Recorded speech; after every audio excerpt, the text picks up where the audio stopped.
Ndabahaye mwiriwe canke mwaramutse abariko baradukurikirana n'abakunzi bacu mwese mukunda gukurikirana ibiganiro vyacu tubaye kaze kugira ngo mukurikirane ikiganiro c'akataraboneka ngaha kuri Vikasava Official.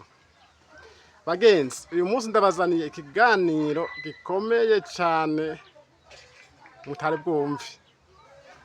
Kaze mubaye nanje kugira ngo ndabahe ico kiganiro. Ngahaye murabona ngaha ikintu sinzi ko mukibona raba murabona kino kintu murabona ngaha murabona reka kugira ngo mukibone neza nduge haruguru gato murabona ngahaye murakibona ngaha murabona hariya hejuru ikiye murabona ko ari igitoki murabona ikari igitoki kimeze neza cane. Rero ngomba ndabashikiriza ikiganiro kijanye n'ingene ngaha muri Afrika dukunda guta ibifungurwa kandi ibifungurwa bikomeye cane, ibifungurwa bifise akamaro cane ugasanga twebwe ngaha muri Afrika turuta ibifungurwa vyinshi cane tutazi ko ari ibifungurwa bishobora kutugirira akamaro. Rero ababizi n'abari muri Amerika abari Burayi muzagira commentaire. Murabona rero ngaha muri Afrika murabona ubu n'umwana w'igitoki, umwana w'igitoki ngaha murabona iki cyose ari igitoki ariko murabona ngaha umwana ngaha. Rero muri Afrika ikindi dushobora kukirya ariko abari Burayi abari muri Amerika iyi video niye bashikira muraza kugira commentaire kugira ngo twereke abanyafrika yuko ibintu byose twebwe dushobora tuba dufise imfungurwa nyinshi cane zimeze neza zikomeza zana amagara meza ariko ugasanga ntavyo tuzi. Rero nagomba ndababwire yuko iki mubona umwana w'igitoki ari imfungurwa ikomeye, ni imboga zikomeye cane. Aba nutritioniste mwaza kugira commentaire kugira ngo mushingire intahe ivyo niko ndababwira. Mwana rero umwana w'igitoki twebwe ngaha aye nk'iki yiyendosha ndagikureko ntaco ikimaze, ariko abandi bobo ikiyiye barakifungura kikavamwo imboga zikomeye cane gose kandi imboga z'akamaro kanini. Aba nutritioniste ndabinginze mugire commentaire ayi video izogushikira ukaba uri umu nutritioniste cyangwa maze kumenya aya makuru uzokore commentaire kugira ngo twigishe abanyafrika iwacu ko twamaduta imfungurwa zikomeye cane. Rero jewe hanakuriye nakuze tubona ibiye imyana n'ibitoki twayikinisha mugabo hari utuntu ngaha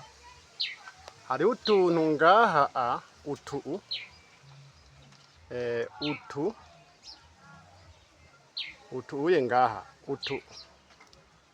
baturya utuye harimo utuntu dusosa nk'ubuki mugabo twaturaba utuye kankoreho kamwe murabe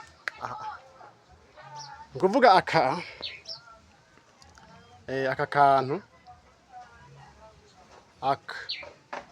kantu imbere muri aka kantu ngaha aye hari utuntu dusosa twaturya kumva umenga n'ubuki.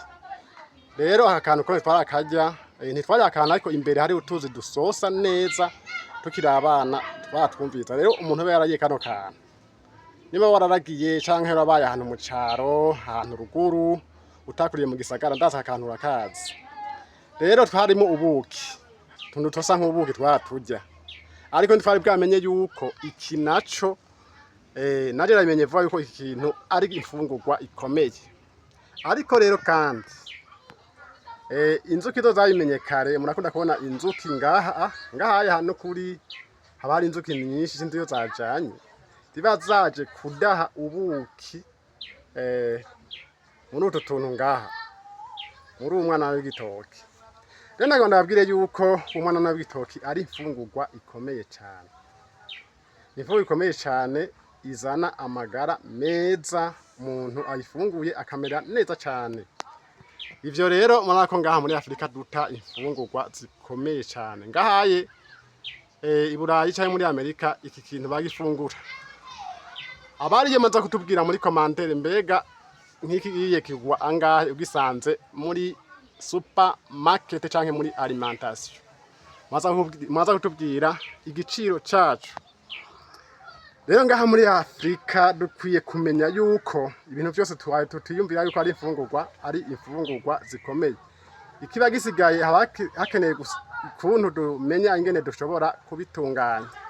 Rero wewe umaze kumenya kubitunganya uraza kugira commentaire. Sivyo byonyene nizi nzimba zose z'ibitoki ngaha. Iki gitoki cyose mubona nta kintu na kimwe abandi bata. Ibintu byose abandi barabitunganya bikagenda neza cyane bakabifungura.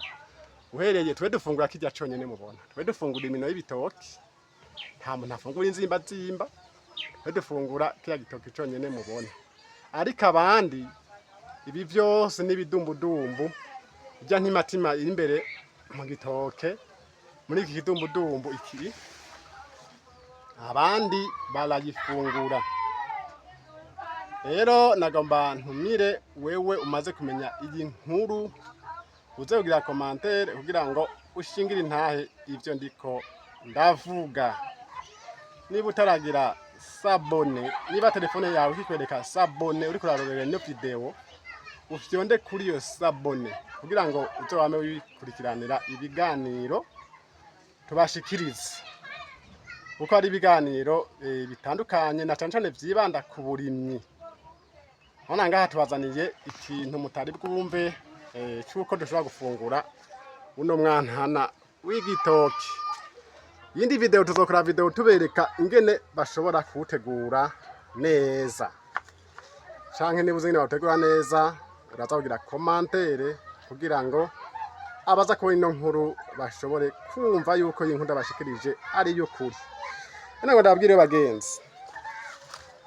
Ukuvuga ngo kuva ngahaye guhera ngahaye mu gitoki guhera kuri yoye cyo kidumbudumbu mubona imbere hari n'imitima yacu abandi bayifungura kandi igugwa amafaranga menshi cyane.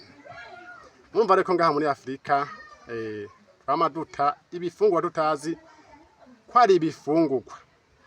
Twege ibiye heshi tubigaburira inka handi tukabitemagurira mu nyamariga bikaba amase. Ukuvuga ngo mugana nyako nakamaro gakomeye ariko abandi bobo baramaze kumenya ingene babifungura. Igitoki nzoga ko ndabaha ikiganiro kijanye n'igitoki kirimo ibintu byinshi cyane. Mwari muzi ko ibi navyo ibi by'inyuma bashobora kubikoramwo inyuzi bakabihinguramwo inyuzi zikomeye cyane na cyane inyuzi zishobora kuvufasha mu mishatsi y'abadamu n'izindi nyuzi zikomeye cyane zikora ibintu bitandukanye. Rero igitoki nzogaruka ndabahe ikiganiro kukijanye n'igitoki ibintu byose biva mu gitoki nzobabwira ibintu byose ngene igitoki ivamo ibintu bitandukanye ariko twe ngaha muri Afrika abantu benshi batarabimenya. Nuko rero nkaba ndabasezeye niba utaragira sabone telefone yawe ikwereka sabone ikumirekara makwereka sabone fyonda ngaho kuri sabone kugira ngo uzurakurikirana ibiganiro byacu ibiganiro bijanye n'uburimyi byibanda cyane kwiterambere. Murakoze cyane tuzosubira mu video izokurikira. Bye bye.